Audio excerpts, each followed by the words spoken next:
It's a fundamentally human phenomenon, the belief in something for which there is no proof. It's the foundation of all religions. Blessed are those who have not seen and yet have believed. If you have faith as small as a mustard seed, you can say to this mountain, "Move from here to there," and it will move. Well, I guess you need to have faith that it moved, since your eyes will clearly tell you it hasn't. Actually, faith is the belief in something for which there is no evidence. Believing in something that is disproved by evidence is called stupidity. But I digress.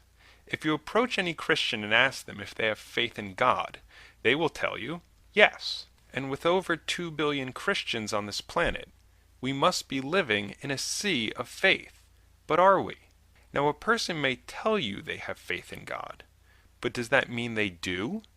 Not necessarily. For example, a person at a party can be sitting in the corner, talking to no one, with a sullen look on their face. Yet when asked, they will tell you they're feeling fine and having a good time. Right. The same goes for faith. People may not be as honest as we think. So to determine who truly has faith, I propose the following thought experiment. Feel free to play along. Now let's say I asked you to live for a time according to all the rules of the Bible. This would not only include the 10 Commandments, but all those other extra rules, like no wearing clothes made of mixed fibers, no getting tattoos or piercings, no eating shellfish, no eating fortune cookies, and no eating pork of any kind, just to name a few, along with the New Testament ideals of poverty, humility, and loving your neighbor as much as you love yourself. I'll exclude all of the stoning and other capital punishment requirements. Remember, it's a thought experiment. I make up the rules.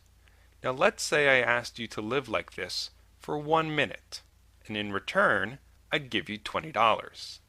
I'm pretty sure most people would take it. Okay, what if I asked you to live like that for 5 minutes, and in return I'd give you $100? Now remember, any slip-up and game over. I'm pretty sure most of you would go for it. Okay, now I'll offer you dinner for 2 at the fanciest restaurant you can think of, in exchange for living according to the Bible for 10 minutes. What about a 1-week, all-expense-paid vacation for 4 to your destination of choice, in exchange for living according to the Bible for 6 hours? How about a new car in exchange for living according to the Bible for 1 day? And finally, would you be willing to live according to the Bible for 1 week in exchange for a new 5,000 square foot house, taxes and utilities paid for life? I'm fairly confident all sane, rational individuals, even if they don't believe in God or ascribe to a religion other than Christianity, would still say yes to each of the previous proposals. Humans, like all other animals, are willing to endure hardship in exchange for reward. The greater the reward, the greater the hardship we're willing to suffer. It's a system hardwired into our brain. Christianity, like many other religions, offers the greatest possible prize, an eternity of bliss in heaven. It's an infinite reward, meaning, according to everything we know about the human brain from psychology and neuroscience, if people truly believed this, they should be willing to work infinitely hard. Sure, you can argue that humans are sinners by nature, but as I've already shown, if you make the reward big enough, you can ensure people will behave well for a finite period of time. An infinite reward in exchange for a finite lifetime of religious piety is surely more than adequate.